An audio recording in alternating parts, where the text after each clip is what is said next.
Now we will consider what quality of management is. Let's start by examining conflict situations. In a totalitarian society where the government exerts absolute control over every aspect of public and private life, conflicts between numerous private managements always arise due to competing interests and limited resources. A manager who is responsible for navigating these complex situations must be able to assess the likelihood of winning in a conflict situation by evaluating various factors and potential outcomes. Here is the formula I, he, I, they, which is used to determine the balance of power and predict the possible results of these confrontations. This ability is developed through life practice. And at the core of this lies memory. This is now, but not foresight, not what we talked about, like the sense of measure, and so on. That is, they reason based on existing knowledge. And foresight, therefore, is always based on the sense of measure. So how is it considered in our society now? If a loss happens, for example, once out of 10, then the person is restrained. If he loses once out of 100, then the person behaves independently. And if it's once in 1,000, then such a person is a crowd pleaser. They boldly enter any conflict, believing that they are the smartest, the coolest, and so on. Such people undoubtedly firmly believe that the probabilistic determinism of their victory is absolutely always equal to 100%. But this is not the case indeed, as many elements are at play. And therefore those who follow such individuals, who unconditionally consider themselves right and confident, and base their beliefs not on foresight and a sense of measure, but rather on types of psyche, are indeed dealing with demons. When faced with higher possibilities than theirs, such a demon, a crowd pleaser, and those who follow these demons will lose. Thus he destroys not only himself, but also everyone who followed him. And now, if we look at many of our entrepreneurs in the country from this perspective, you will see that the picture generally resembles what we have just discussed. Yes, at the beginning of the restructuring, it seemed to him that everything could be achieved here and so on. He did not take into account either global politics or the world credit and financial system, believing that since he was so cool, he would always win, that he had such abilities, and so on. But when faced with higher abilities, he himself suffers a downfall, as do those who followed him, having trusted him. The same applies to politics. Therefore, the conclusion that follows from this is obvious. The sense of measure, as we discussed, is individual, and the sense of measure underlies this phenomenon. If a person truly understands the importance of this concept, they will realize that it is not just a simple idea, but a fundamental principle that affects various aspects of life. This understanding is... In non-standard situations, one can act based on a sense of measure rather than following instructions. He can even emerge triumphant in a non-standard and challenging situation. Conversely, if he follows the instructions, he may suffer a disaster. That is, the sense of measure is not given to a person by chance. For example, as an illustration, I previously discussed in detail about a movie where pilots competed against each other while traveling through various countries. And one German, when his plane malfunctioned, took out the manual and started flipping through it to see what to do. And he crashed. And another, who is guided by a sense of measure, made extraordinary decisions and emerged victorious from these situations.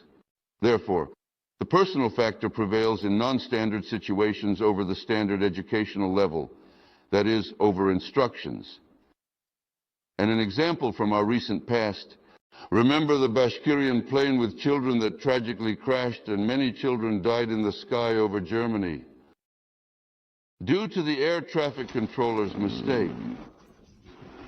When they retrieved the black box, they saw that they were on a collision course, but there was an instruction in front of them, and they were afraid to violate it. That is, they acted strictly according to the instructions and crashed. But if they had not relied on the instructions in this non-standard situation, but instead guided themselves by practicality and their sense of measure, this catastrophe would not have happened. Here is an example that the sense of measure is not given to us by chance, and it should be guided in non-standard situations. So what is the conclusion from this? The cycles of education are meaningless, including school and preschool education, without fostering a sense of measure. The sense of measure is given, but our entire education system, and indeed all science and culture, deny this sense of measure. People are just at a level, but people are at a level. And in the so-called legitimate science, this is completely absent. The resolution of conflict situations can occur in two such ways. Our method, code and something else, they are guided by this, but in the legitimate science, that's what we're talking about. There is none of this. There is none here, antamoxi. The resolution of conflict situations can occur in two such ways. Here is our way. What is it?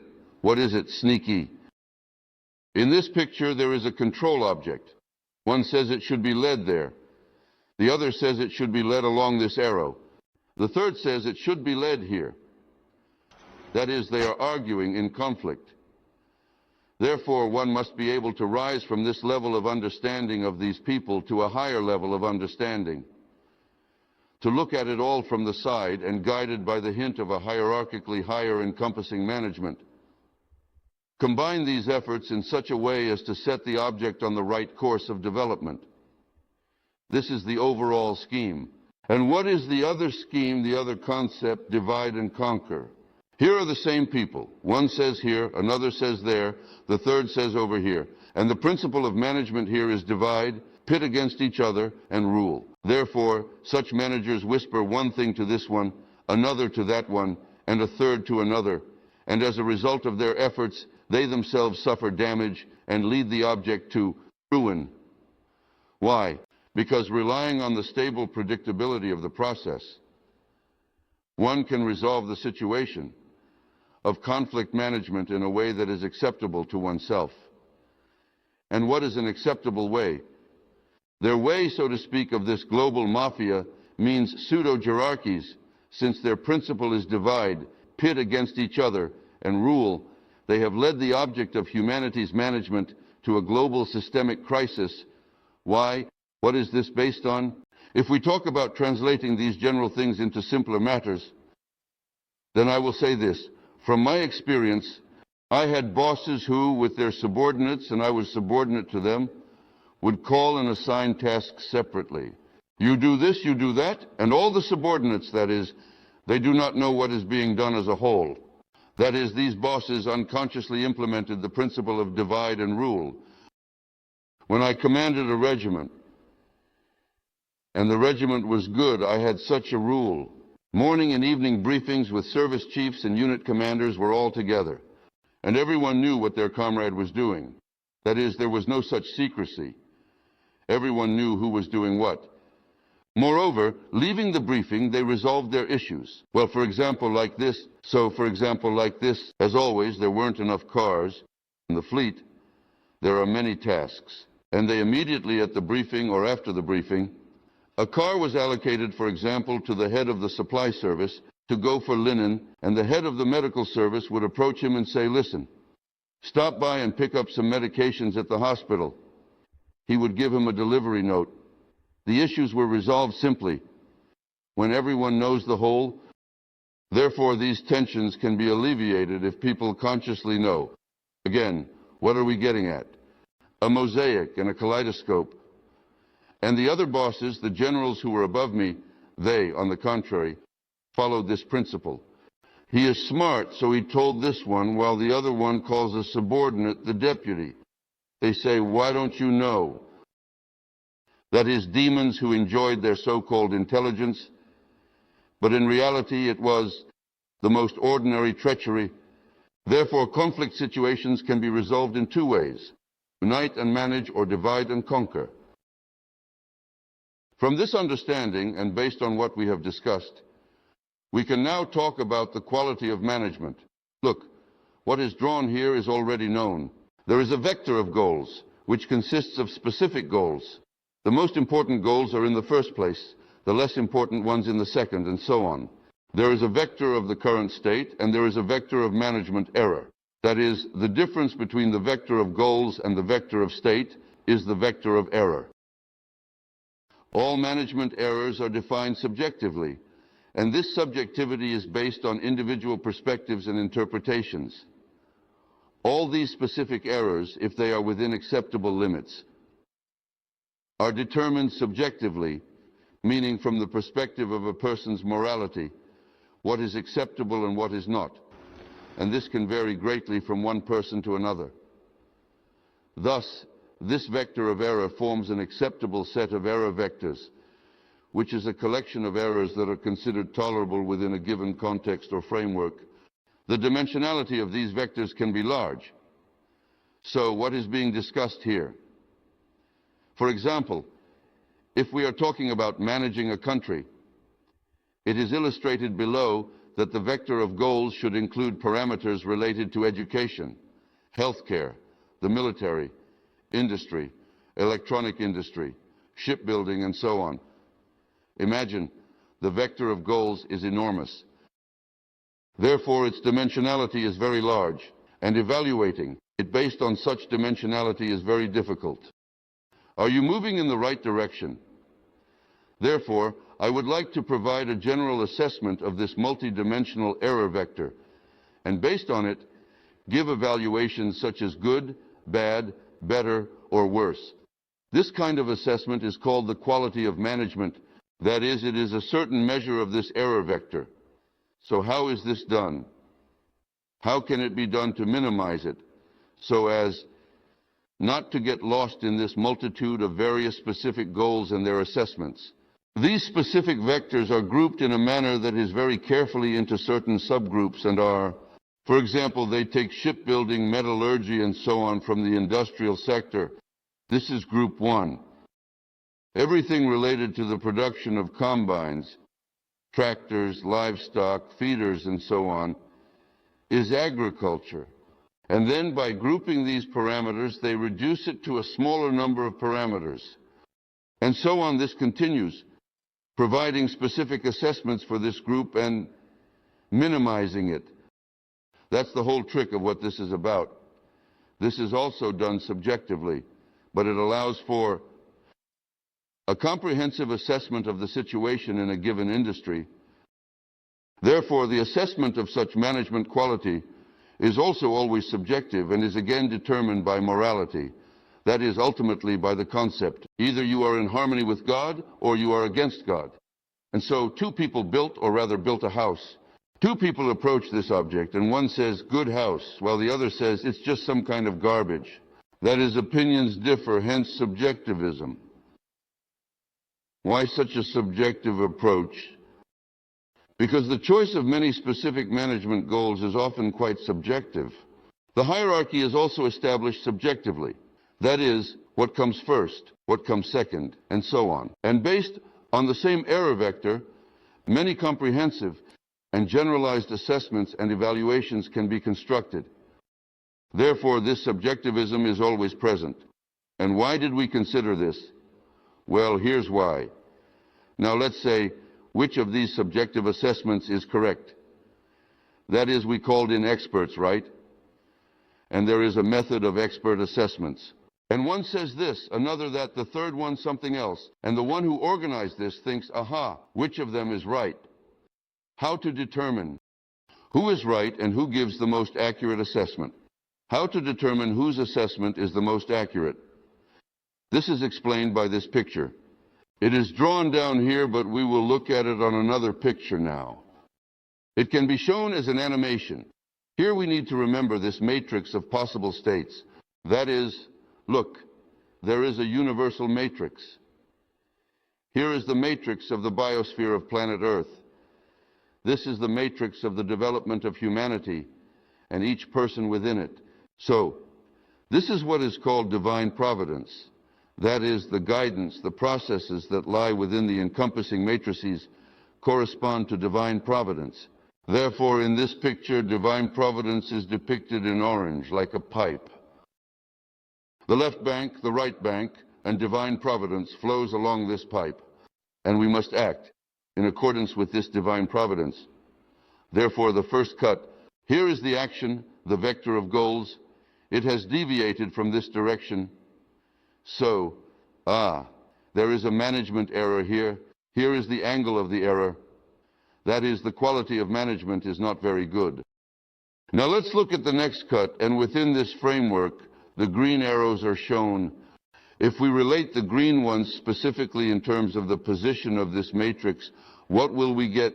The green ones slightly deviate noticeably from the blue arrows. So the quality seems poor, right? They are not aligned with them, but if we look at the highest hierarchical management, the green arrows coincide. So it turns out that here the quality of actions, the quality of management, coincides with the highest hierarchical volumetric management. Next picture. Now inside. Here are the brown arrows. They do not coincide with this arrow, do not coincide with this one, do not coincide with this one, and so on. Here is the last picture. It illustrates, look at what processes.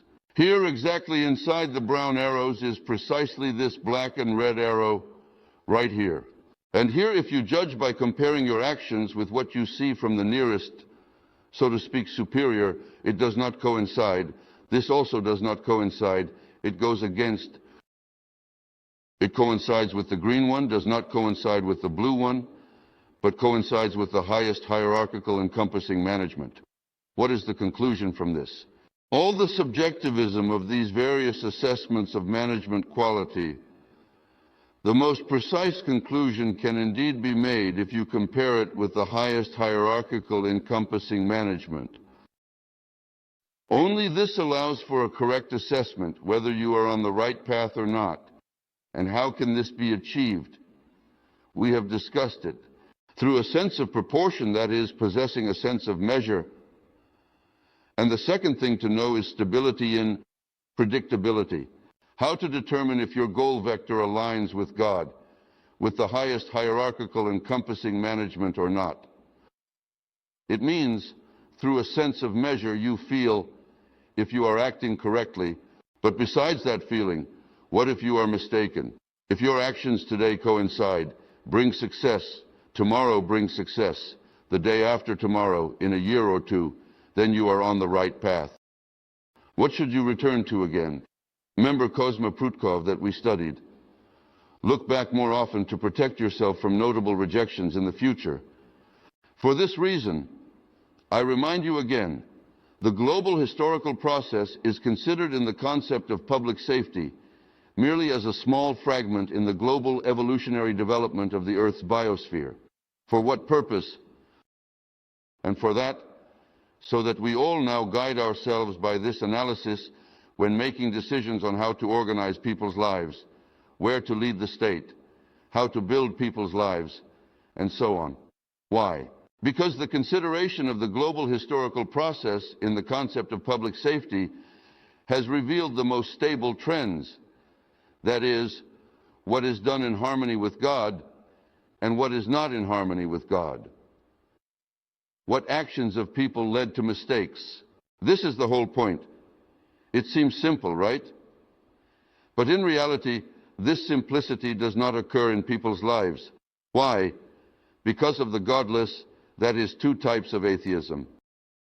Materialistic atheism directly states that there is no God. Well, that's clear. But much more dangerous is idealistic atheism, which says God exists, but God is, as I see it, either a person or some unclear substitutions, like the Trinity in Christianity, in pseudo-Christianity, or openly satanic religious cults, where I am God, White Brotherhood, Devi Maris, and other such. Satanists assert. But some people even orient themselves towards this. So how can one approach a correct assessment of the quality of governance? What is the conclusion? The most accurate definition of the correctness of your actions can only be determined by aligning and measuring your actions with God's intentions. That is, if your vector of goals coincides with God's vector of goals regarding a certain process, then this is the highest quality of governance. All the others have the right to exist, but they will carry elements of subjectivism, and the subjectivism will increase and the deviation from the Creator's intentions will grow, the more there is of selfhood in this demonism. And now, based on what we have studied, we will move to a higher level of comprehension and understanding of some definitions given earlier. Well, now let's consider what a closed system management and concept are. A closed system is shown in this diagram. There is a management system. Remember, we discussed the driver and the car as an example. Here, the driver is the management system, but there can be a more powerful management system, like a government, or some technical system related to technology. There is also a managed object, which is familiar to us. There is an environment in which all of this operates. We have already discussed this with you. Direct feedback, feedback connections. Influence is also exerted on the environment. The environment significantly exerts its influence on the management system. Within the management system, there can be its own connections, internal feedback, and some direct connections. That is, if these are complex management systems related to ministries, departments, and so on. That is, an object in the environment and the management system with chains of direct feedback. This is a closed system. Now we need to overlay what we have drawn below onto this picture. Look. So, what are we talking about now? There is a vector of management goals, a vector of the current state, and a vector of error. Here it is at the output. The management system, the object of management, direct feedback, the environment that affects the management system, feedback, along with the vectors of goals, state, and error, all together constitute a closed management system. And then, can we now, and we will do this together, give a clear definition of what management is? And here below is essentially a verbal formula for what management is in essence as follows. Management is a unified, ordered set of diverse actions carried out by the elements of a closed system. That is, a hierarchy of loops, circulation, and transformation of information in the process of implementing the management concept. That is, the management objective function.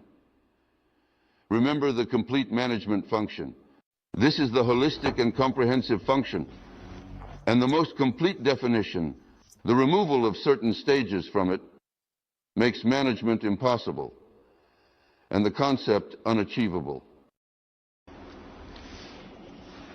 Now, from the same well-known and expanded understanding of management processes, we will consider structural and unstructured management. A closed system and its part or component, along with the management system, form a structure. And the structure must be essentially subordinated to the vector of goals and must carry the management objective function. In this case, with the structural method, the quality of management is ensured by the architecture of the structure and the performance characteristics of its elements. That is, what is the architecture of the structure? It is necessary to distribute the loads among the elements, functional loads, in such a way as to achieve the highest quality of management. This means that the order of the elements in the structure must be maintained. Well, remember the same structure. In principle, the Army has quite good, clear management structures. That is, there is a commander, he has deputies, there are heads of services, there are units that perform certain functions. This is the architecture. If we take our government, which we have already talked about, they only change the architecture, reshuffling, merging ministries, departments, agencies, various committees, and so on. But if there is no concept, then all of this is meaningless. But the architecture must work to ensure high-quality management. Well, as for the quality of management of our country, I think it makes no sense to prove characteristics of functionality. They are ensured by the degree of functional suitability of the elements, that is, their qualification level. But this is also obvious and does not require proof. That is, there must be experts who understand the matter they are in charge of. Therefore, managers need to be trained so that they understand the process by which they carry out management. This also seems to be the basics of management science. But unfortunately, you can see how appointments are made, including in the government. There is a saying, if you want to ruin a business, entrust it to a professional, because if their eyes become dulled and they look through familiar stereotypes, that is also bad. But in any case, a person must be focused on achieving the task and approach it conscientiously. And this conscientiousness must align with hierarchical, but also overarching management, because otherwise it becomes demonic, that is, arbitrary. There must be a correspondence between the architecture of the structure and the vector of goals. If this is not the case, then the quality of management, as you understand, is also poor. So, the structural method of management. We have already studied this with you. Structures are created before the management process begins. Architectures and element bases do not change during management. And if they do change, they should be of a corrective nature when some identified errors are revealed. And information about the structure's elements is distributed in a targeted manner. So, the orderliness of architectural elements and elements of architecture, so to speak, of specialists, should also be such as to maximize the use of each specialist. Because if there is no orderliness, the opportunities that a specific person carries may not be revealed, and they will be working in vain. That is, their abilities are not utilized. Conversely, someone who is incapable is overloaded.